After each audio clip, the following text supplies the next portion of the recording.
up for all news West Asia, coming to you live. My name is Esteban Carrillo. As you know me, I'm the news editor for The Cradle, and as usual, I'm joined by my colleagues, content creator and writer for The Cradle, Karim Shami, and columnist and editor for The Cradle, Sharmin Narwani. And before we start, as usual, we just want to remind you, please leave a like, please share this stream, subscribe to our channel, check out the memberships here in YouTube, but above all, check out our Patreon, where you can become a direct supporter of The Cradle. We need you more than ever. So make sure to do that. And well, let's hit the ground running. As the title of this program says, there's a secret war going on between Iran and Israel, right? The 12-day war, the, the attacks, etc., they stopped, right? But the operations inside each other's, between Israel and Iran, have continued, right? A few days ago, the New York Times had this report citing Iranian and European officials saying that they suspect Israel to be behind a number of mysterious explosions that have happened inside the Islamic Republic. These include gas pipelines, and among others, acts of sabotage, as they're being described. Now, a few hours ago, we also heard from hold on, let me pull it up so I can say his name correctly, from the Secretary of the Supreme Council for Cyberspace of Iran, Sayyid Mohammed Amin Akhamidi, who says that a war is happening in cyberspace. What does he say? Well, he says the 12-day the 12-day imposed war has ended militarily, but cyber warfare and cognitive and media warfare continues. Also, in the last few hours, we've seen a number of strange explosions across the unverified videos that have been making the rounds. Yes, indeed, about these apparently explosions within Israel. Yes, exactly this. So this is kind of like the current the way things are standing currently, right? Like neither side has really given up in their attacks, in activating spy cells. We know that most of the attacks that happened inside Iran during the 12-day war, or at the very least a large chunk of them, happened because Israel activated their Mossad cells with the drones and etc. And we know that for a while now the Israelis have also been dismantling Iranian cells. So this secret war is kind of raging still. And also, just to wrap up before I let you guys go on, both countries are in a rush to refill their stock, right, of missiles, of air defenses. Israel is ramping up production of the Arrow 3 missile defense systems. And yesterday, Iran met with the representatives from Russia and China ahead of their meeting with European partners tomorrow for the JCPOA, the nuclear deal, in which one can imagine also had a lot of discussions about sending new air defenses to Israel, to Iran. We can get into all of that, into where all the other countries fit into. So what do you guys think about this, quote unquote, secret war that is raging between Iran and Israel? Well, I mean, first of all, I don't know if the Iranians confirmed, even in our article, if we said the Iranians confirmed, because you said this was a New York Times. Yeah, they cite sources, they say Iranian sources and European sources. Right. So we don't know, in fact, if Iran has acknowledged this. Mm-hmm. But the fact that Iran's head of cyberspace has come out and said that the war between the two continues, all right? And he doesn't say just in cyber warfare. He also says in cognitive and media warfare. Now, we don't know if those videos of explosions inside Israel and fires inside Israel are, we have no verification. We don't know if they're true. This could be part of the media warfare and cognitive warfare, or they could be true and there is there's censorship by the Israelis on this, correct? Nonetheless, I don't know what higher authority. In this case, this is confirmed that the war continues, but in different fields. Other than those videos, I think something that's really interesting, and I was sharing with you folks today, is reports from the Israeli media that there has been an infiltration in drone facilities, Israeli drone facilities, mm-hmm. where the drones have been sabotaged. Okay, there's not much more detail about it. Were they Israelis, others, who knows? It might be sort of like the Palestine Action Group. It could be people against Israelis against the war. It could be a foreign operation. We don't know yet. The other thing that the Israeli media has confirmed, and so this is Israel's Channel 4 Hmm. reports, that 60,000 bullets were stolen from Ze'elim training base in the Negev. Okay. Now, what's going on? You know, are these Israeli soldiers sabotaging their own war? Are they being paid by foreign powers to do so? Are they trying to make money? Because there is a big arms, the cradle from its earlier days, I think from like 2000, late 2001, 21. 21. 2021, 2022, we were covering how weapons were getting in the West Bank. And a lot of times they were from Israelis and the Russian mafia there. So basically, Israelis selling weapons into the West Bank. They didn't care. It's a money business, you know. So it's very interesting because on top of these unverified videos of explosions and fireworks inside Israel comes verified reports about sabotage of Israeli drones and the theft of tens of thousands of bullets from an Around the world. Israeli military base. And that's Indeed. just the tip of the iceberg, right? That's just what's being reported. And of course, we're seeing massive Israeli losses, like unprecedented in this war, day after day in Gaza. You know, the basically the destruction of Israeli tanks and Israeli military hardware, and the killing of occupation soldiers. Um, you know, this seems to be almost a daily thing. Another one or two alerts today of a dangerous incident in Gaza. You know, in Yeah. fact, is it Deir al-Balah? It's basically the Palestinian resistance drove the Israeli army out of there. Yeah, as they have, you know, in the north, we've also keep seeing these videos from the Qassam brigades. It's obvious that this is still going on. What's your take on this whole situation, Karim? You know, considering the heavy military censorship that Israel imposes, well, on everything. Yeah, as Sharmin said, we reported on this since, and it was one of our early articles when we reported about this, and I was surprised when I read it. But when you know the facts, then when you can connect the dots, and it's not only about that. Also, and recently, many Israelis committed suicide that were in Gaza, Hmm. and now there's reports that now the Israelis soldiers, they are like breaking their legs or their arms not to go there, and it's not far that they are also selling or maybe hiding bullets for them not to fight. It could Because be, recently, what's happening in Gaza in the past month, every day there's soldiers being killed or ambushed. or injured, you Previously, know, it in was critical easier for condition. them, I think. Yeah.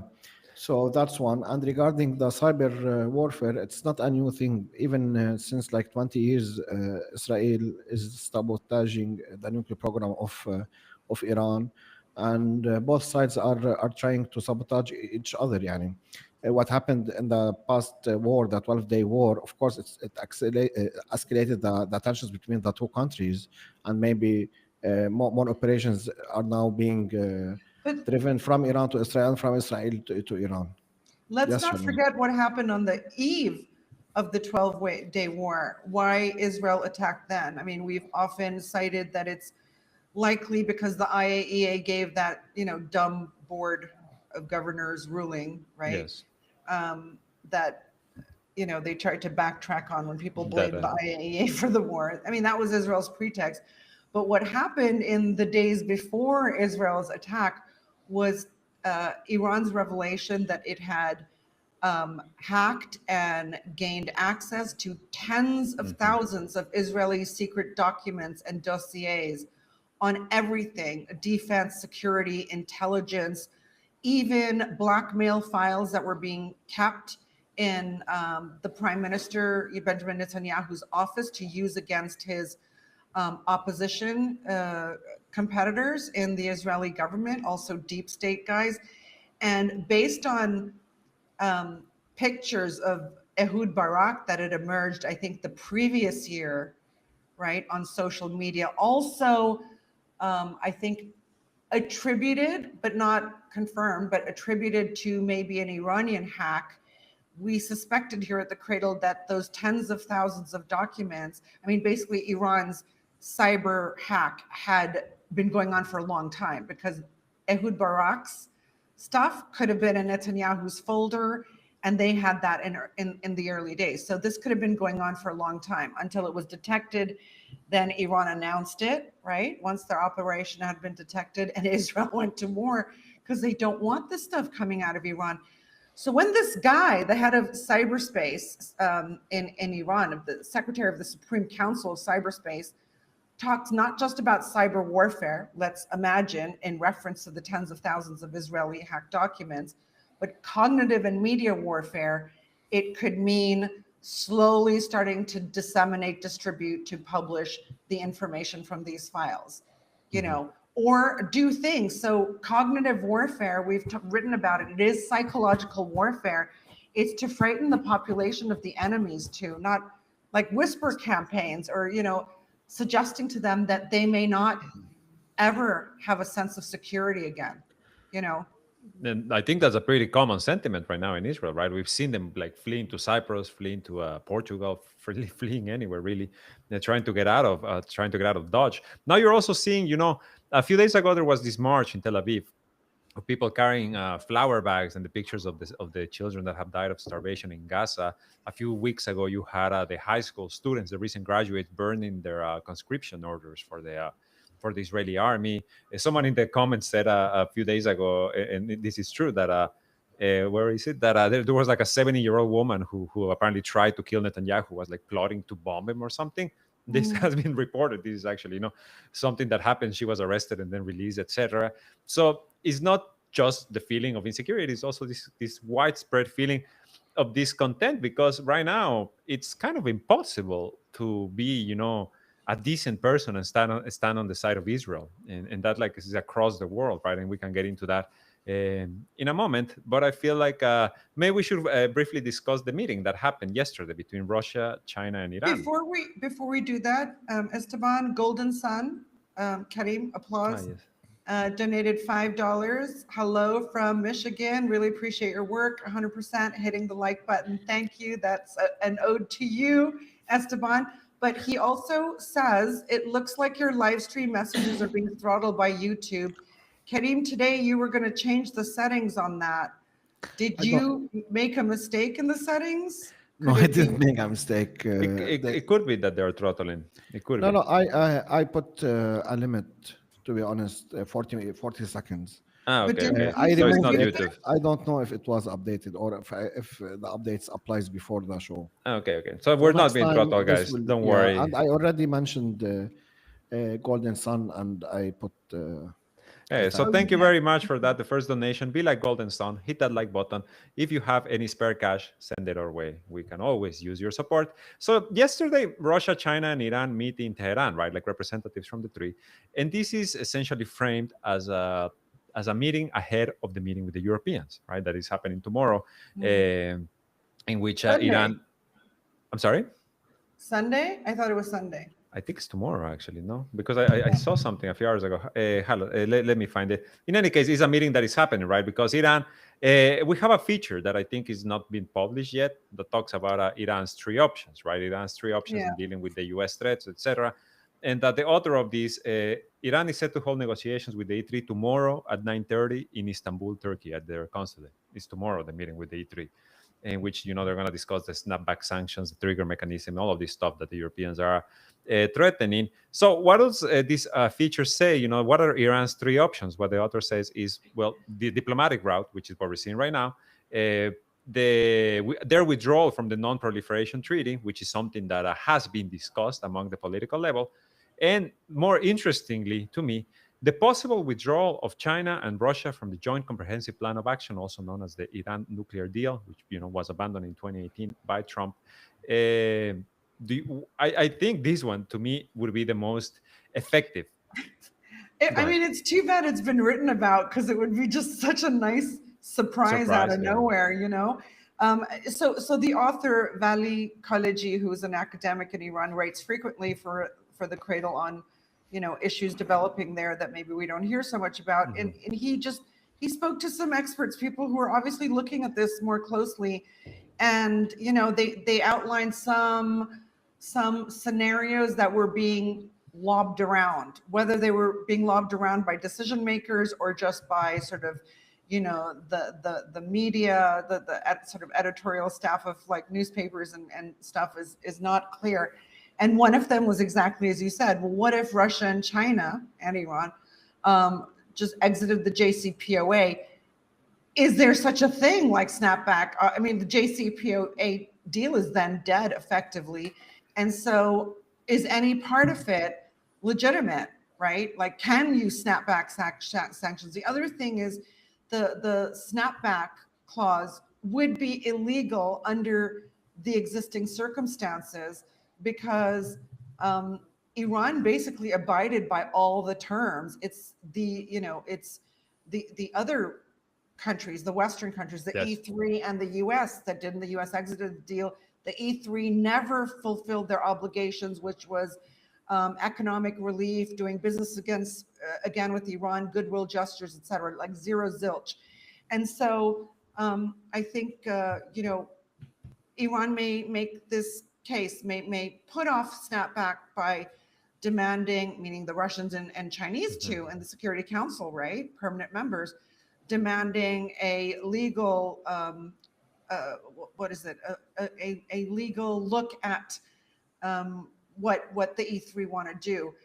But there are other scenarios. I mean, there's so many one can think of, and one of them we were discussing before the show is like, what if China, who is still talking to Trump, okay, says to the U.S. president, let us try to negotiate something. Don't let the Europeans take the lead in this, because the Europeans are just mad that you didn't invite them to talks with Iran, that you're having bilateral, or the idea before the war was the US was engaged in bilateral indirect talks with Iran. The Europeans were very, very mad being cut out of that process and tried to insert themselves into the conversation by threatening snapback sanction, by invoking that bizarre mechanism.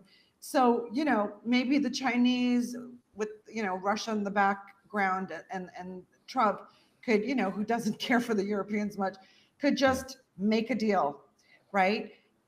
There's many scenarios. Nonetheless, we do delve into some possibilities in Valley's article tomorrow at the Cradle, so please check that out.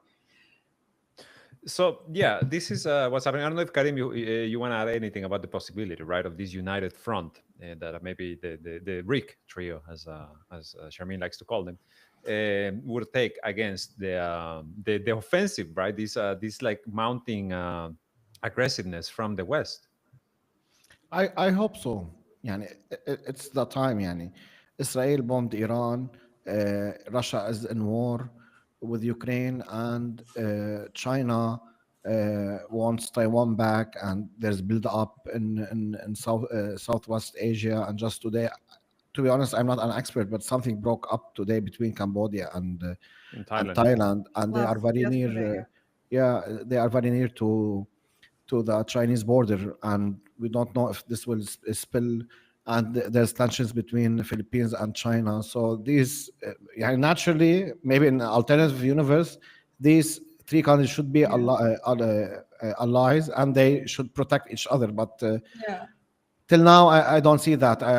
I see statements from here and there, and say there's some like economic progress between the three countries, and insignificant, I think, military cooperation between the three. But these three countries should come together, because it's so obvious for everybody. The West wants to destroy these three countries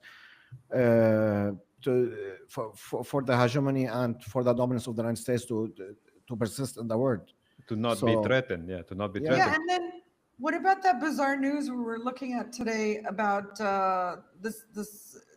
I think it's a European report, maybe in Spanish, that came out that said about Armenia. Pashinyan, Let me just briefly mention before that, since we're on the topic of the growing offensive from the US, that this ACLED report from just a couple of days ago that said that Trump in his first 5 months in office has already dropped more bombs than Biden did in 4 years.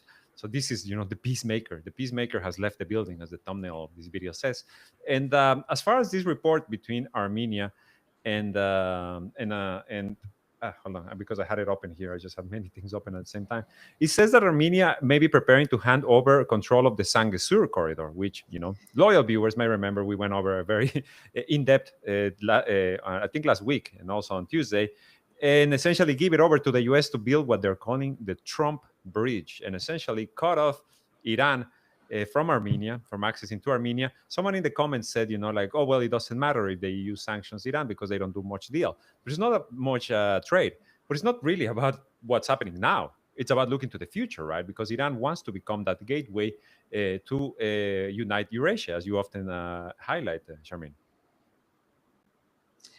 Yeah, sorry, I'm just reading a comment about me being like a Lebanese auntie that now and again secretly smokes hashish in her backyard. Just FYI, I am drug-free, never liked it, not even my college days, not interested, guys, so you got that wrong.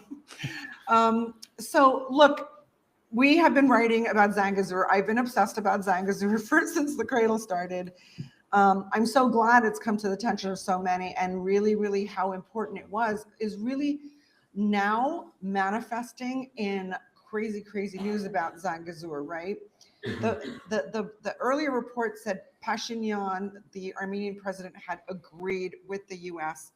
To let a U.S. security company manage this non-existent corridor, the Phantom corridor that is causing so much headache in Central Asia and the Caucasus. And then RT, I saw an RT report today just slamming this because apparently the Armenians walked back, said, no, they never said this. But the RT report went on to warn heavily how this would absolutely be a game changer for the Chinese, for the Russians, for the Iranians, for everyone. I mean, the Russians got very fierce on hearing this report. And it's kind of welcome because they took such a low profile once the Ukraine war started. It also suggests that they feel very confident in their execution of the Ukraine battle because they're now even commenting on things like this, which they strayed away from, in the past. But it falls into our whole narrative at the cradle about how roots are the fight for roots and control over routes and corridors and railways and pipelines are underpinning the geopolitical fights in the region today. And they're shifting alliances like crazy. Okay, so where Saudi Arabia and Turkey might agree on one thing somewhere, they absolutely are involved in a head-on competition elsewhere. And very likely roots have something to do with it.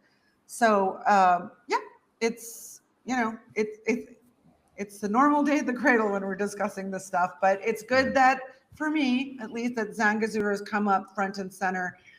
I think, what's interesting to me is also just this last week and the last few days, the amount, I think on our last podcast, Esteban, you mentioned that 20 plus countries, Western countries, had slammed Israel's like 25, reluctance to allow aid and Yeah. said, used very, very strong language. This is horrific, horrendous, unacceptable, instead of we're concerned about, right? So that language has accelerated by Israel's allies, conventional allies in the West. Today, Canada weighed in and said, no, this is no good. We need aid to get in right away. I mean, I think the pennies dropped that basically it's not just food and the, acceleration of starvation in Gaza, where, in a short period, you can go from, a very painful stomach to organs starting to, To fail. Yeah. to fail. Mhm. But that period's, it's Depends weeks, on the person too, potentially, right? or It more, depends. right? Yeah. But now we're hearing that water, there's just a trickle of water. Some people are not getting water in a day, and you can die within, I think it's 3 days of Without not water. having water. Yeah. So this is a disaster because you could literally have several 100,000 people die overnight Do you know what I Did mean? yes, exactly. I feel like this is the end game, right? What else is the end game here? Like you have almost all international organizations and humanitarian organizations coming out and saying Gaza is at stage 5 of famine, right? Of malnutrition, of Mm. starvation, which is the most catastrophic. Is the one that causes permanent damage. This is Karim, perfect. This is a figure that the Ministry of Health of Gaza puts out today, and 113 people died from famine and malnutrition just over the past since the start of the genocide is this figure. But every day is like 10 more people die, 12 more people die, however many people die, how many have been affected, pregnant women, the elderly, children. Half of Gaza's population are children, for Christ's sakes. Like this is like the statements, the strong worded language is all nice and good, but this situation is just apocalyptic. Now, we have said before, Karim, do you mind putting up the other image I sent? It was about the meals.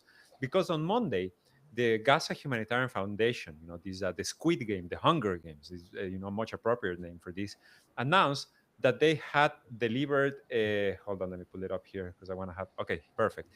85 million meals distributed, and you say, "My God, 85 million meals! That's amazing! Bravo, GHF!"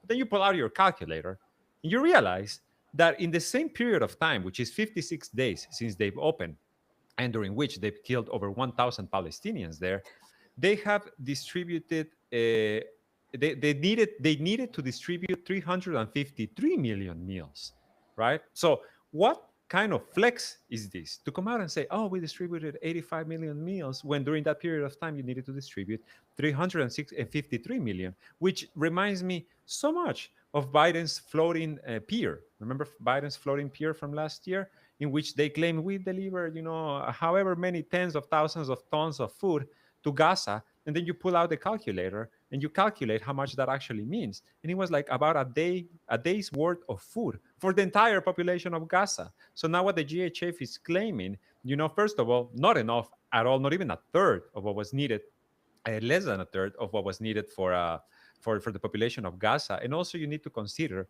that these 85 million meals that were distributed did not reach the hand of everyone in Gaza. It's impossible in a situation of what we're talking about, right? Mm. Like people need to walk up to 40 kilometers to reach these GHF sites. And then there was this account a few days ago from a Palestinian who had been, trying to get food from there. And he says, when you get there, you have to stay out of the area, right? Out of the zone, because there's a green light.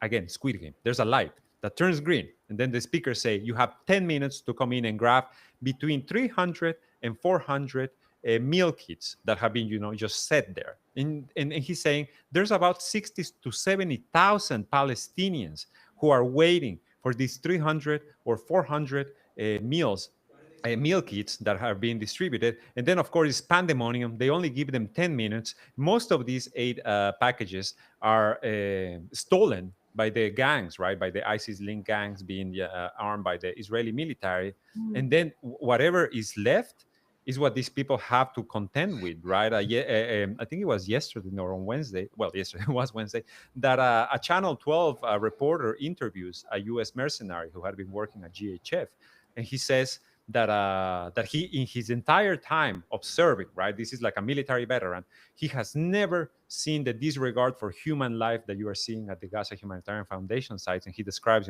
people on their hands and knees picking up individual noodles to take home. And now, just to wrap it up and let you guys go on, the food that is being distributed, most of it needs to be cooked. You're talking about rice, you're talking about pasta, you're talking about flour. It needs water, it needs clean water, which is not available in Yeah. Gaza as well. There's no gas to cook in Gaza either. Yeah. So the Yeah, guy, by the way, I have it here. Due to the behavior of the security forces, I decided to stop the work. These forces were mistreating Gaza residents and putting them at risk. In all my service in the U.S. Army, I have never witnessed the use of force like what I saw in Gaza. This is someone working directly with the Gaza The GHF, GHF. Gaza Humanitarian yes. Foundation. I can't even. Okay, the You know why I don't remember? You know why I can't remember this is because I said this a million times. It's a U.S. construct, and it will die almost as soon as it started.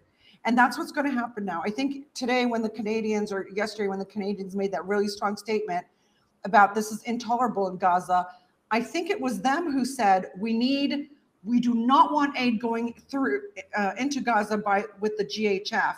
We want it to go into Gaza with UN agencies only.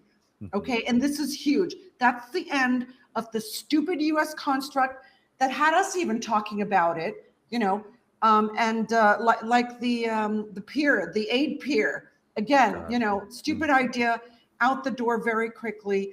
The other thing I want to mention about this, and this is a debate we had, what are the Russians and Chinese doing on our last podcast on Monday. I was trying to say that, like, you can't just break through all norms of what people expect from you as a player, okay? There has to be some scene setting, some development of the narrative, of concern, of maybe like more and more countries start to express outrage, not in the way they have before. They need to step up. So the global conversation has to move from just condemnation to a next level. Now you have US and Israeli allied governments say, get rid of the GHF, okay, only UN, back in tomorrow. We're not having this anymore. And that ripens a situation for a country like China, let's say, to send in a big aid ship, right? The kinds of things we'd like to see. Or for them to, just do things unilaterally or with a number of nations who, just like the Hague Group we talked about last week in Colombia, this is a step up. Today, Brazil just asked to join the ICJ case. To join the ICJ, to support and join on with South Africa and the other countries that have joined on.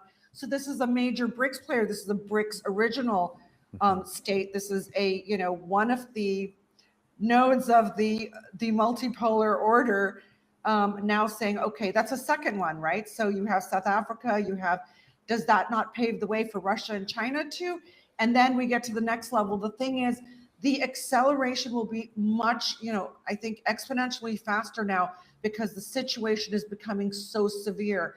The lack of water, hundreds of thousands dead in 3 days without a drop of water. That's possible. And that becomes something different.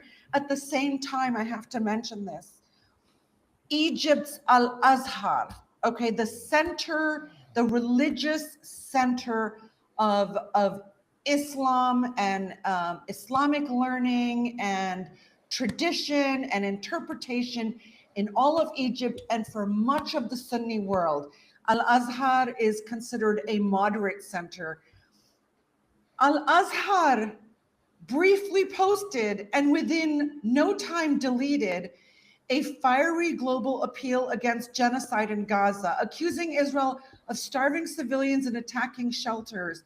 The statement condemned global silence and called arms suppliers to Israel complicit, and then was removed within minutes. This to me is astounding. It's absolutely astounding that in the Muslim world, in Al-Azhar, the center for tens of millions, if not more, of Sunni Muslims, of which Palestinians are Sunni Muslims, would try to condemn things as something like so obvious that now Israel's allies are condemning, and then some political level got in there and said, take that appeal down. Even Israelis. What the hell is Sisi and co thinking? I mean, absolutely unacceptable. Unacceptable. This entire thing is even unacceptable. Israelis, they protested and they made statements against what's happening in Gaza. And 2 days ago, there was a protest in Tel Aviv against the famine in Gaza. Yeah. And Al-Azhar, I think they got the call from Riyadh, from Saudi Arabia. Delete, okay, sir, delete. Indeed. And I just wanted to mention I don't think it's from Saudi Arabia. I think it's from Sisi. I mean, the guy placates the Israelis and the Americans every opportunity he gets. And he's really broke and he's out begging for money. He's been making really, really lovely statements about the Saudis recently. We were just talking about that today with the editor of the Arabic, the Cradle Arabic. And so, something's afoot. He's not. Anyways, it's disgusting. It's like countries that are not Muslim, that are not Arab, are doing so much, or trying to do Yes. so much, and not enough, clearly, as we've said. But Muslim countries, the Al Azhar, the center for most Sunni Muslims in the region, the religious theological center, is unable to condemn Israel's genocide. Indeed. Karim, give us Yeah, your thoughts. I also sent a video. I don't know if you can put it up at some point, but give us your which, thoughts. yeah, It's I going to be the just last message. I just wanted to say that Netanyahu had an interview 2 days ago, and I wanted our viewers, and maybe we can comment on this video. It's a 20-second video. Okay. They asked him about why there is like people accuses Netanyahu and Israel of famine in Gaza. So this is his Okay. reply. Why do they say Israel's like starving the people of Gaza? Well, because we're trying to get the food in, and we let food trucks in, and guess what happens when we let them in? Hamas steals the food, takes the good chunk for itself, then they jack up the prices, and then they sell the food to its population, to its hungry population, if they give them at all, and then use the money that they take from their own people to recruit more killers into their terror machine. My God. Is it me, or is his head getting bigger and more comical, and his ears If you getting put bigger? another Netanyahu clip, I might actually bomb it on there. Let me quickly I say, have to put it. I have to put it I know, because no, after no. Of course, of course. after 5 minutes, no, after 5 minutes, I want to show our viewers that how disgusting this is, because he proceeds and talks about his favorite burger as if he's not causing 2 million people of hunger. What's your go-to at McDonald's? No, I'll tell you, Burger King. We did the double, Whopper? the double. I haven't ripped Burger King in a long it's time. not. Burger they call King it kind of something. sucks. Yeah. No, The, you're wrong. the BK I like- Lounge can hit. If I you're- disagree completely. You like I Burger mean, King over McDonald's? That's your Absolutely. worst take, I Who think. is more Absolutely. That's a disgusting crazy- in this video, honestly? The So people this is interviewing okay. Netanyahu or Netanyahu himself? Yeah, so they were interviewing him, and this happened as if people that are with the Israelis or against the Palestinians or whatever, or they are like white supremacists. That's their reason. They say that Hamas takes the food and blah blah blah, and they kill people. So I just want people should know the Let other side, how me- they think and what they do. Let me quickly read a couple of comments or a couple of donations. Big Mini donates $1.99. They say the Pope, sorry, the Pope should go there. Yes, they should actually should. Laugh66 donates 10 pounds and says, "Do we agree that the two most powerful non-Zionist countries on earth, Russia and China, because they continue with trade and diplomatic relations with the genocidal entity, are enablers of a genocide?" I mean, at this point, No, listen to our last episode. We had it out there. we The yeah, we video is discussed- ready, Esteban, if you want me to put it. Yeah, I think it's a good just to show. It's just like this is because I wanted to mention something, and then I want to ask you something to you, Karim. The UAE a couple of days ago announced that they are sending their largest aid ship for Gaza with a field hospital on board, and it's going to reach like the Al Arish port in Egypt. This is the aid that has been sent to Gaza. This is in Egypt. This is outside of Gaza's borders. You have tens of thousands of tons of aid that for months have been sitting in the desert, rotting away, and the UAE and Saudi Arabia and whoever the hell else sends them more again, and they will rot again because Burger King lobbying Benjamin Netanyahu will not allow the aid in. Neither will the settlers. We have seen the images of the settlers. Whenever the aid starts to enter Gaza, they start like tearing apart everything, opening up the bags of flour, etc. And Karim, I wanted to ask you, Abu Ubaida's speech from a couple of days ago, you must have listened to it. He talks about the Arabs and he talks about the Islamic world. What did you make about his comments? It's not the first time. He often does this, but this time this time he talked about to the leaders. Usually he talks to the people of Arabs, but also, to be honest, I felt he's somehow desperate because he called the Arab leaders. Usually he doesn't. He called on them. Yeah, he called on them. And what's happening? We never experienced this or saw this. Usually maybe in books or here they teach us, for instance, what happened in Armenia in 1915 and the massacres there. We never think that we will experience this after World War II and the so-called UN and the United Nations and whatever. But we're Western living in a civilization. very difficult situation. And we often talk about Israel and what Netanyahu is doing, but we should not forget that historically and legally, Gaza is part or should be under the rule of Egypt, and Egypt is doing nothing.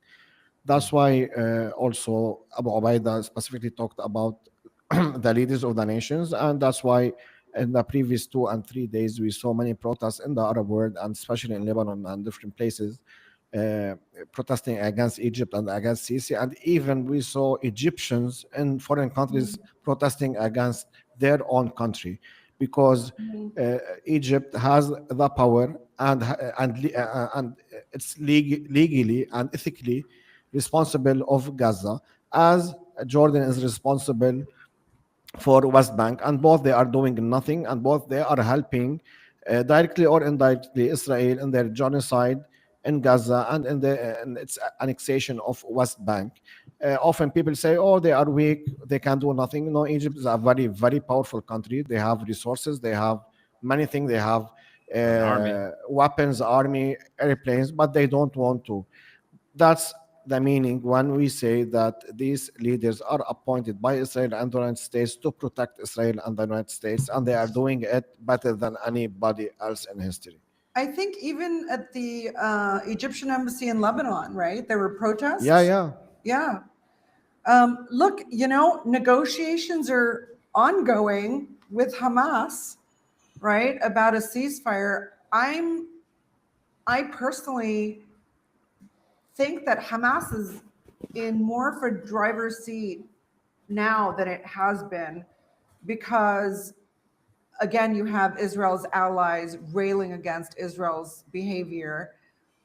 You have Trump now grappling with Zelensky. We continue to see negative articles about Zelensky. Yes. Protests in Ukraine covered by the US and Western media showing people protesting against his governance, him wanting to remove transparency from anti-corruption, legislation, etc. And I think Trump makes a connection between Zelensky and Netanyahu. There's definitely not a day that goes by where he doesn't get like a message out of the Netanyahu camp and another one from the Zelensky camp, right? If not many. And I think he's going to be associating them. Having these two pests, okay, so it's gotten so bad in Gaza that the world's really sitting up and speaking out this week. And I think the thing is that Israel just rejected some recent Hamas proposals, but Hamas's proposals are very reasonable. A permanent end to the war, which is what everybody wants to see, right? Immediate aid to Palestinians, which is what everybody wants to see, and the ability to return Palestinians to their homes out of the concentration camps, basically to have them leave, like near Rafah, the concentration camps that we've been covering for the last few weeks. Even Western media has put in concentration camps, quotes to discuss this. So, Qatar or Egypt can't help with these bare minimum demands. And I think I would be surprised if Hamas did not get everything they want at the end of the day with a Western order. Trump promised us about 2 weeks ago that any minute now we're going to have a ceasefire. Didn't happen. Steve Witkoff is supposedly on his way back to negotiations. But these, almost across the board condemnations of Israel makes it very hard for the Americans to toe the Israeli lines in negotiations, I think. So, I mean, the pressure is, the boiling of the frog, the heat is being raised on the frog. What do you say, Karim? No, there's a couple of donations. I wanted to thank them. And there's a couple of questions. Thank you, Big Mini. He said the Pope should go there. I read that one. Yeah. I don't think Israel will allow them to go there, because we know the reports now. They are not even allowing American Christians to go. To have a visa. They're not giving them visa. And they're bombing Catholic churches. Yeah, and Love 60. Yes, you want to read it? The ones we haven't read is Love 66. They say, thanks for your non-answer. This is in regards to Russia and China and being enablers of genocide. And to that, I will simply point to what's this nonsense said, which is there is a legal duty to prevent genocide. there is a legal duty to prevent genocide. So bravo Yemen for being the one to try to do it. Smog Buddha donates 1,000. I think this is yen. Heavy drones could do it. I'm not exactly sure what they mean, but I imagine what like attack Israel. Other than that, go ahead, Charmaine. Just to point out that another thing that maybe makes, another, oh God, Netanyahu again moment for Trump might be, even though he is fundamentally not opposed to this, might be Israel rocking the boat with all of Europe and certainly Saudi Arabia and the normalization countries, right? With this Knesset vote approving an official annexation plan of the West Bank with 71 votes in favor and 13 against, even though this is not a binding vote. This is how they lay the groundwork to build on so that they eventually get to a full-on annexation. It's just, early days yet. In our view at the Cradle, they're going to send all the Palestinians in the West Bank to Jordan and nullify Jordan as a state, That's the declare plan, it the right? Palestinian state, and take over all of, their bullshit Judea and Samaria. But these are things like Israel's escalating on front and becoming a bigger and bigger pain. And I kind of know why they're escalating, because they're getting more frantic. Really, the view is they thought that they could go at this pace for maybe years and destroy, Gaza, take over the West Bank, go into Syria, occupy Lebanon, because nobody was saying very much. But now something's turned. And so this, they're ramming through things, but they don't even have the soldiers for it. They have severe shortages, right? And the Haredim refuse to serve completely.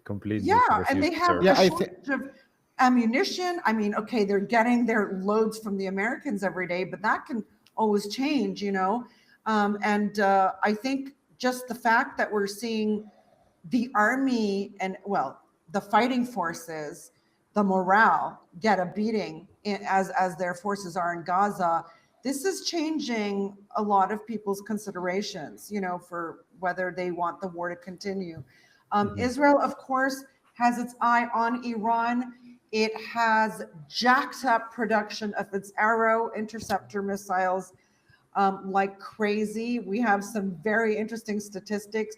By the way, for our listeners, we're going to launch on the anniversary of our 100th podcast episode. We're about to hit 100 podcast episodes. Yeah, which is next Thursday. We're going to, for Patreons only, at least initially, launch our first deep dive, which is a sort of a tight 15-minute piece on, the first one will be on how Iran hit 100% of its targets. It's very interesting, very topical. Go ahead, Karim. You had some. I think we missed a question from Love66. Do we agree that the two most powerful non-Zionist countries on earth, Russia and China, are? No, we did discuss it. We discussed it. Charmaine doesn't think that. I think wants to goad me right now at this point with that question. No, I just wanted to tell him. I agree with opinion? him. I agree with him. It's as simple as that. That's what I'm saying. That's what I'm saying. Guys, in regards to the Gaza ceasefire talks, Barak Rabin just posted 2 hours ago that Netanyahu's office, what do you call it? Withdrew the negotiating team from Doha in light of Hamas's responses to the proposal. Blah, blah, blah. We appreciate the efforts of the mediators, and the efforts of. So they withdrew. Yeah. Just to be more exact, Steve Witkoff is still in motion with the negotiations. It doesn't really matter if Israel withdrew. Do you see what I mean? So, anyways, we've seen this back and forth for months. We'll see where this goes. But I think Hamas is in a driver's seat. It has a stronger narrative right now, and it's asking for very reasonable things. Go ahead, Karim. No, I just wanted to clarify. I read in Arabic. In Arabic, it says that they withdrew to go back to Tel Aviv and negotiate with Netanyahu, and then to they get their return. orders. To get their orders. Yeah. Yes, We know that's that what they said. We know Barak Rabin, as someone in the comments said, Unit 8200. Completely. Karim, you cut off my train of thought with that comment, because I want to point out, besides this deep dive for our Patreons, okay, so sign up so you get to see it first and well ahead of everybody. And you will continue to get the deep dives well ahead of everybody. So Ginsa which is a long-time yeah. pro-Israel think tank, defense-related think tank in Washington, which Ginsa stands for the Jewish Institute for National Security of America. What a word salad! What a scary one. Is there okay? is there a Muslim or Christian national security for the whatever? No, no. So they did a report on the war, and I mean, I was laughing at the mathematical acrobatics they used to try to show that Iran spent way more in this war than Israel did.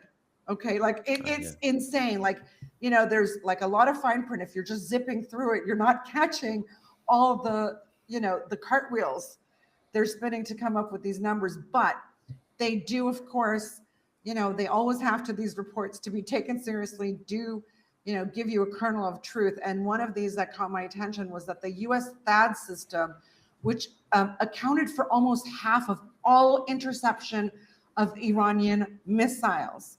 Okay. And part of this is because of Israel's insufficient arrow interceptor capacity, which explains why Israel's now announced that it's going into full production arrows, but they can't produce as fast as they like. They just, these, you know, Western manufacturing base is very different from Eastern ones. The US, as a result, the US used up about 14% of all its THAAD interceptors, which would take 3 to 8 years to replenish at current production rates.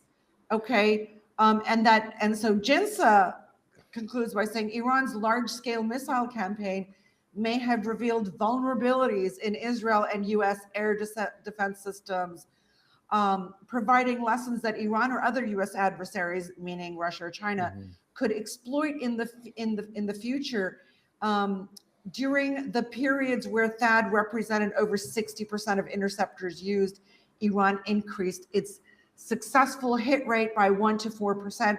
All of this aside, the Cradle's Deep Dive series reveals that Iran had a 100% success rate, and we explain why.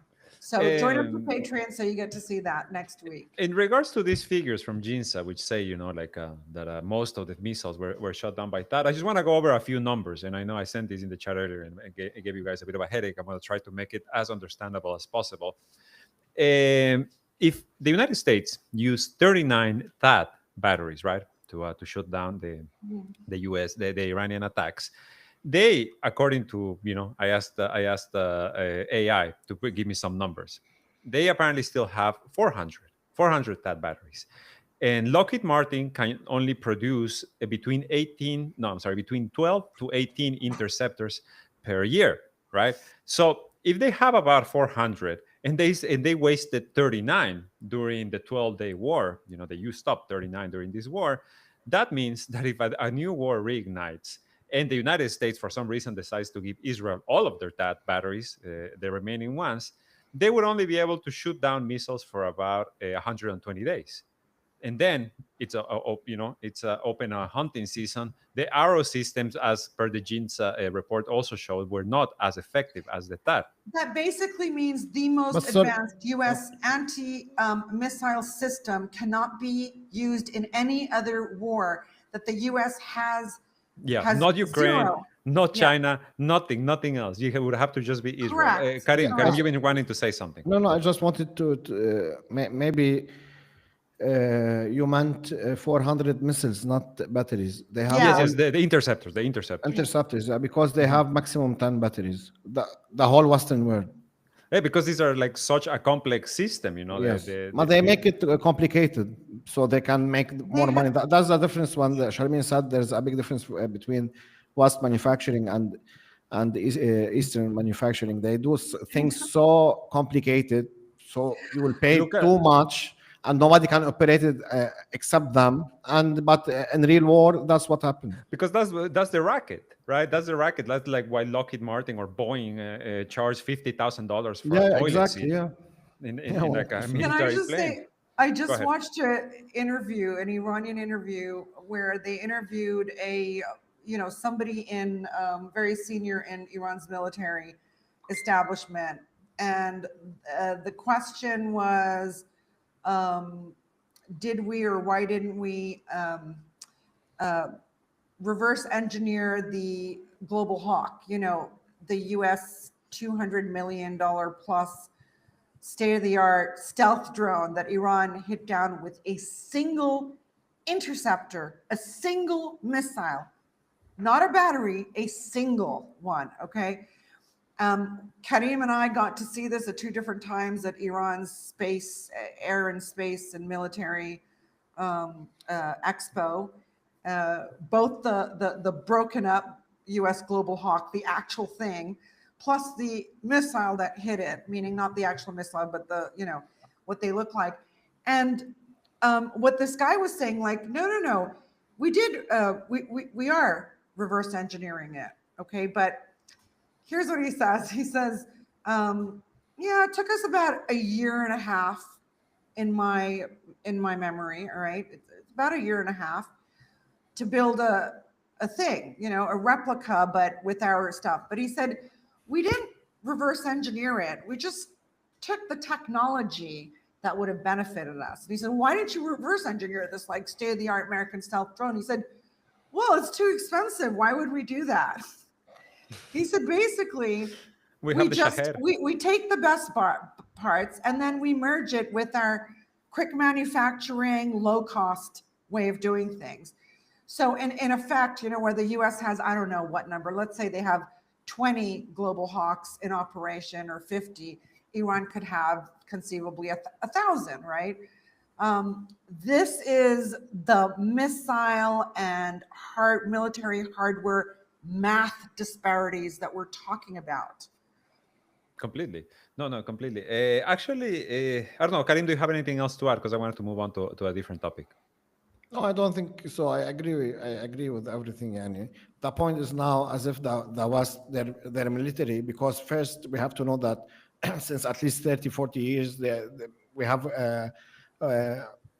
one dominant power, and it's the United States and its allies, and they didn't even think to go to a war with like a rival like Russia or China, or even now like a mid-rival. It's like Iran. But when the war happened, that we saw that Trump went crazy. He wanted to stop the war, and I think, and I am convinced, this is the reason. This is the number one reason, because they told him our stockpiles of interceptors and missiles are running out. I'm 100% convinced. Not just that, but Israel was getting so badly hit, and it was, I mean, all their narratives were falling apart left, right, and center. They were trying to control it with censorship. But of course, in the aftermath, when we've been able to like look at the facts, the ones we do have, and examine them, we can see that their narratives are not true. It also provides a lot of information for major U.S. adversaries like Russia, China, North Korea. Okay, because let's be honest, Israel did not fight this alone, whereas Iran did, right? Basically, all of NATO and mostly the U.S. came to Israel's assistance, and the U.S. basically shot their wad. They couldn't go on longer. By the way, it's not that this has made Iran weaker, okay? Because I think just a few days ago we had the Iranian Navy forcing a U.S. destroyer in the Sea of Oman to change course, which was so interesting. Yeah. Do you all know, Karim, do you remember that story and how it went? Like the Iranian naval helicopter came and said, change course. And they were like, no. They had to. Threatening to shoot it down, whatever. And then the Iranian helicopter just hovered and said, change course. And they did. And it's not the first time, right? I mean, like Iran has been, they've also been seizing tankers again. They've been seizing the tankers of, I'm trying to look for that but story. that's smuggling. There are obviously opportunists in Iran too that try to smuggle, domestically available oil. So the price of oil in Iran is quite low, and it stayed low for, bizarrely low, right? To fill up a tank of gas in your car. I can't remember what it is, but it's insane. So they try to take that and sell it overseas. So there is smuggling operations. I think that was one. But the fact that the Iranian Navy did not budge on pushing a U.S. destroyer to change course just shows. And the U.S. destroyer did it. Yeah. It's not the first time. Go ahead. No, nothing. We have a very interesting question. But sorry, I don't have enough information to comment on it. The question is about that United States now deployed nuclear weapons in England. I don't know if Charlene has anything to comment on it. That That happened what 2 days. what was the The question? United States now deployed nuclear weapons in England, in the Do you UK. know? I just saw a blip on that. I don't like what's. I don't know. I don't know what that's I haven't about. heard I about They really are that. don't. cooking something for them to No, do I that, know, but exactly what, to be honest, we don't know. but the British have nukes. I don't like. I don't. I'm They, sorry. I they don't had the know. nukes.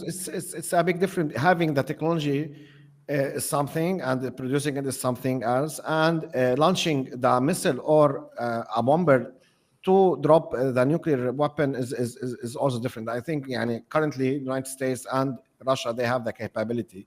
Others, they don't have the capability. And for instance, if Israel want to nuke a country, they don't have a bomber to do it. You know what I mean? Or a nuclear submarine to do it. So that's my Okay, information I don't know about that. anything about it. I don't even know if Okay. that's true what you said that they don't have a delivery system. That makes no sense.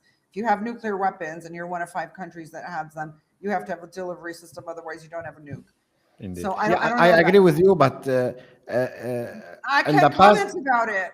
not comment. I I just want literally to, talking out of yeah, my I butt. just want to explain just to explain why I said that, because the UK tried to launch a nuclear capable weapon, sorry, a missile from the sea and from the land in the past 15 years, and they failed in the past 15 years. That's why I said it. Okay, I don't know anything. You Very could be- quickly, let me thank Elaine Odd Socks. What a great name. £3 donation. Thank you so much. Make sure to leave a like, guys. Everyone who's here, everyone who has arrived, please make sure to leave a like. Golden Sun, another $2. Just had an excursion to sign up as a Patreon. Be like Golden Sun. Follow this example. I'm sorry. So one thing we didn't get a chance to discuss on Monday, and I think it's very interesting, and in particular, I think, because everything is connected at the end of the day. All of these conflicts are connected. And in May, hold on, I have the story here. Let me get all the facts straight. In May of this year, China's U.S. Treasury holdings, U.S. securities, U.S. debt, whatever you want to call it, fell to their lowest level since 2009. Now, China is the third largest holder of U.S. securities. The first one, Japan. The second one, Britain. Every year or every quarter, however this is measured, China has been decreasing their holdings of the U.S. Securities, and they talk about the need to diversify their holdings. Right?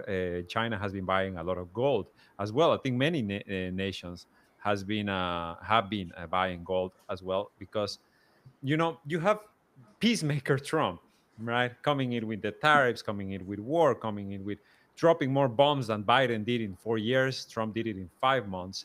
And China is kind of taking this very like death by a thousand cuts approach, right? Or at the very least, just a slow death, like Chinese torture type of like, we're just gonna continue slowly reducing our dependency on your currency. And we already know, and we've talked about this many times here in the podcast, but it's worth repeating. The ASEAN nations are currently, desperately moving away from the dollar. And nobody wants war with China. You have the GCC nations also exploring the same route. You have BRICS, and with the new development bank trying to develop their new coin. Brazil also came out a few days ago, being very harsh, being like, Trump, you cannot tell us what to do, etc. And this is kind of just becoming the trend, right? Like right now, this is the trend. If the biggest story in the world right now is everyone turning their backs on Israel and being like, you guys are maniacs, Holocaust, genocidal people or army or whatever you want to say. The second biggest story is this: is like the slow creep of de-dollarization. So I want to hear your guys' opinion about this, about China again reducing their holdings of U.S. treasuries, especially at a time in which just a few years ago they were the main, right? They had the most U.S. securities. Now they're number 3. You know, I know that China from like at least 15 years ago it changed it changed a lot of its economic focus domestically. Okay, it turned inward to not rely on external markets so much and therefore external currencies, but to create a robust eternal, internal market. And so I can't remember what the data was. It's like China's biggest market is China, right? This is a very healthy thing, economic governance. It's a very healthy plan.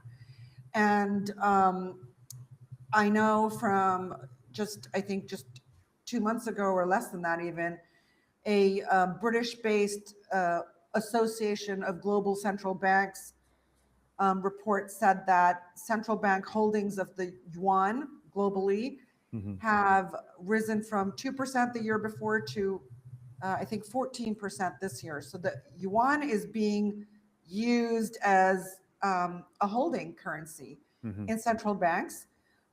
Also very logical, because most countries' biggest trading partner is China.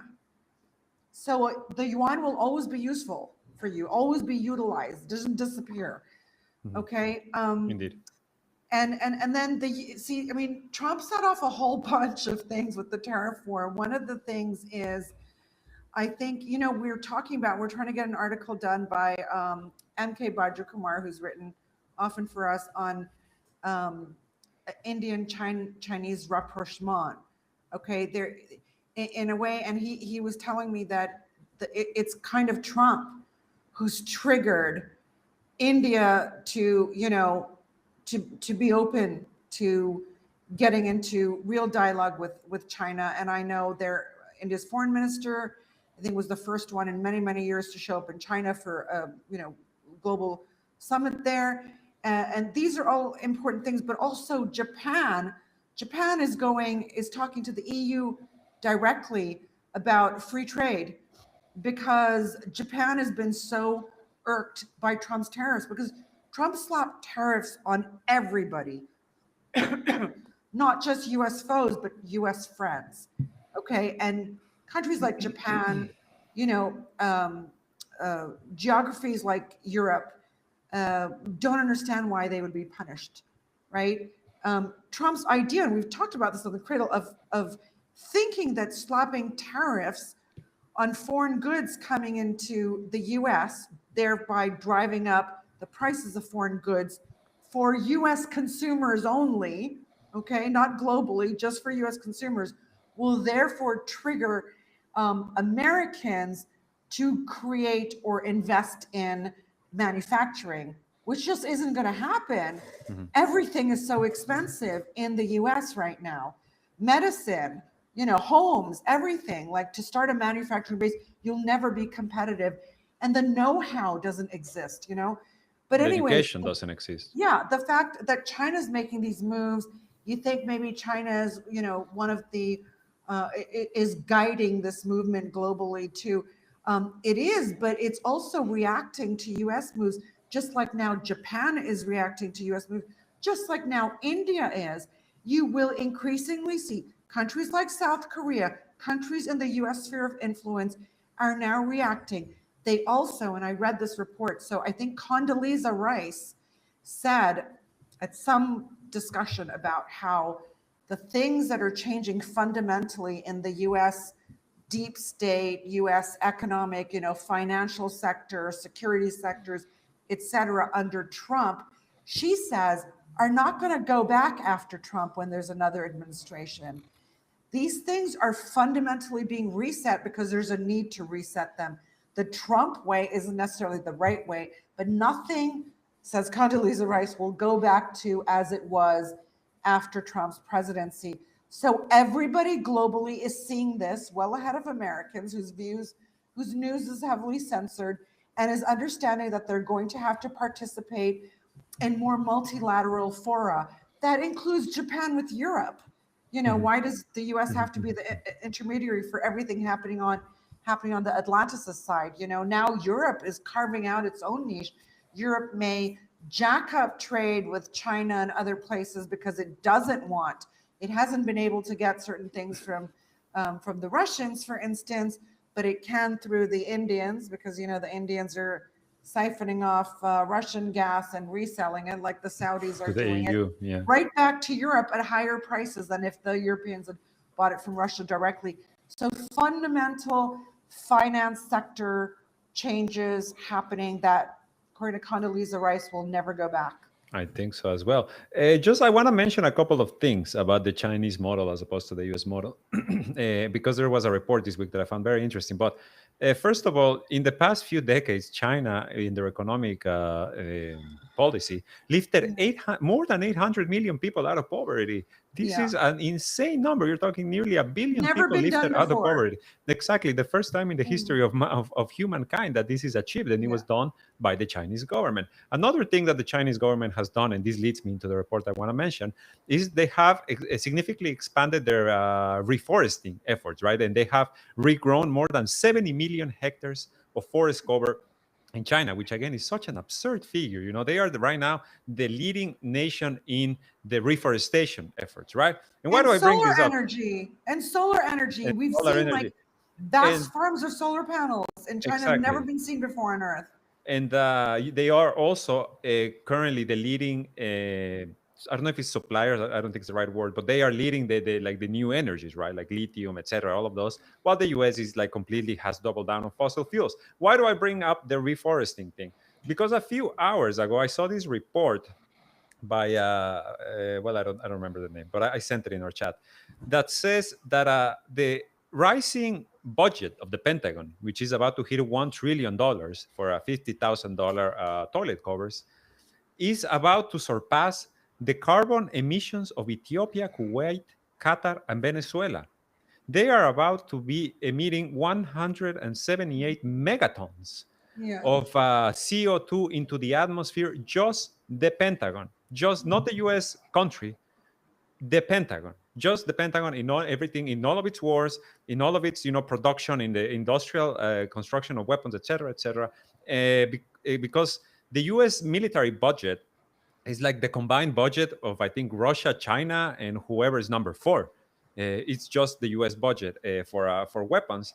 And at the same time, you had a few reports this week that I saw that were talking about the amount of emissions and pollutions that the genocide in Gaza has already emitted, and the cleanup, right? Once the cleanup begins, you're again talking about an environmental disaster. So you really have nations looking at two models right now, right? You're looking at the bully, and you're looking at someone who wants to develop.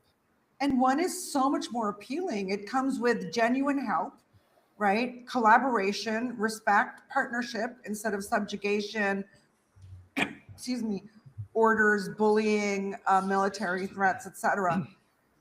I think the choices are becoming so obvious to most of the world, which is why I believe eventually the Persian Gulf countries, it's not about switching sides. I mean, until the US completely collapses, as long as it has utility of some sort for countries will continue to use it. Before they were dependent on it. Now they will be using the US, in my view. I think it's such an interesting time. By the way, just for our listeners, I don't know if I'm going to do anything with this, but I'm going to China for the first time this year, come Very cool. the fall. And if I can get a Chinese visa, because the Chinese consulate in Beirut shut down. I just found this out in October. Darth Vader is in the building. Darth Vader has Darth arrived. Vader's in the building. Either you're doing heavy breathing again, Karim, or Karim, you're there's breathing very something going heavily. on there. Just step back from the mic a bit and let's see if it stops. Speaking of CO2 emissions, no, I'm kidding. But that's amazing. but basically, they shut down their embassy. They haven't reopened again. But if I get to spend, the kind of time I'd like to spend there, I definitely want to go and see these miracles, because, you see them on TikTok and you go, that doesn't look like a real city. That, of course, I know it's real, right? Because you're seeing it everywhere now. But I will be traveling southward as well, like to Korea, to Vietnam, etc. I mean, I want to see the transformations that are happening there and the collaborations, because I think if Japan's like talking directly to the EU and India directly with China, for sure you're going to have Southeast Asian nations, leap over the old mediator and start making decisions for themselves. And I think that's going to be really interesting. We'll see. We'll see. Do you have any thoughts, Karim, or you're good over I there? just wanted to add something also that Oh my God, China your announced. microphone is so loud. It's no wonder we were hearing Yeah, your China breathing. China announced one of its biggest projects yet, and one of the biggest in the world. They will make a dam that will generate electricity for 350 million people. That's the same population of the United States. And Yeah. yeah, yeah. And the funny part, because I wanted to comment over Esteban, that I saw it first at Bloomberg on TikTok, and if you see the report, they say that they are concerned for the safety of the people. Of course, now they are concerned, and they are concerned of the nature. My God, Although man. they bombed nuclear weapons, and nobody knows what the United States bombs in the oceans. The headlines from like the Atlantic or the New York Yeah. Times, Yeah, and they yeah, are yeah. like, "Is China lifting too many people out of Yeah. poverty? Is China planting too many trees? What's the Yeah. danger here?" And the This is the filter, framing. They're the, insane. the yellow filter that they use when they Always, report on always. China. It's like the Yeah. meme, of like Iran in U.S. Yeah, movies and China then now Iran is in so real big life. I and have to powerful. say, like, there was a time where the US used to have national projects, dams and railroads and stuff. And I mean, this is what rogue capitalism does, right? With zero governance, zero oversight, except to protect the super wealthy and really large corporations. Is there are no more national projects because everyone's cheap. They like nickel and dime their own country. They only respect big money, right? In China, we're seeing national projects, the likes of which once existed when the West or even the East was building empires.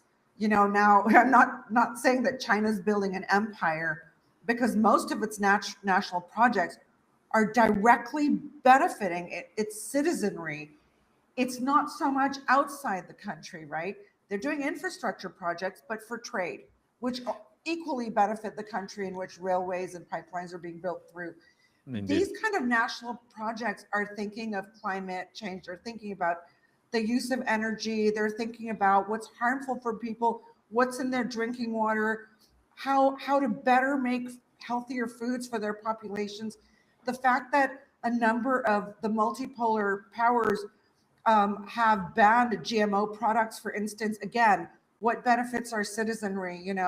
That Iran is using nuclear technology to create clean agriculture, not radioactive agriculture, but clean agriculture, and to preserve food so that you're not having chemicals, ingesting chemicals. I've seen this in Iran since I started going there, looking at how the country was managing despite sanctions since 2012. And it's when I discovered, oh my God, there are national projects going on here, the likes that we've not seen in the region. I don't mean like NEOM in Saudi Arabia, or building like a spanky new Cairo, a new capital for Egypt. These are not That was so stupid. projects that benefit people. These are trophy projects. Whereas Iran has been spending its money on real things to drive down pollution, enhance food, expand agriculture, provide water, especially desalination. Yeah. especially when you consider there are heavily sanctioned nations, like all of these are, right? They all face sanctions, or like what Venezuela did a few years ago, Right. which was like to start just like teaching people how to grow food in their own communes, in their own neighborhoods, because this is the way that they have to overcome the sanctions. And they all of these nations, they work together. What were you going to say, Karim? Look, I wanted to say that I often think about that. I never talk to anybody about it, or even at work. Is that I think the West has lost it because of the regulation and how sophisticated they are doing things. For instance, we know the maglev technology. It was invented in Germany in the 80s. They made a test for a train, and that train crashed. And now it was banned all over EU. And now we're seeing China using the same technology and moving passengers and bullet trains and the fast trains ever. And the same applies to many things. Now they put these regulations and they made everything so sophisticated. and very expensive. Like the movies, for instance, now you watch a Korean movie, the end screen is like there's like 30 people worked on it, 40 people. You watch a unwatchable American movie, you see like thousands of people. You know, Thousands they upon made thousands. this for themselves. Uh, you have this humanitarian organizations. We want to build a dam for electricity, for instance, for 10 million people. You'll see a small girl with like a flag. No, don't do it. You will kill a fish. Okay, okay, we will not do it. So they made, now they are living inside their own bubble as if they are like superior, and they have, and they love everything, the nature and their land and their people, and this will is preventing them from evolving. Now we're seeing everything is made in the west, sorry, in the east and not in the west. Completely.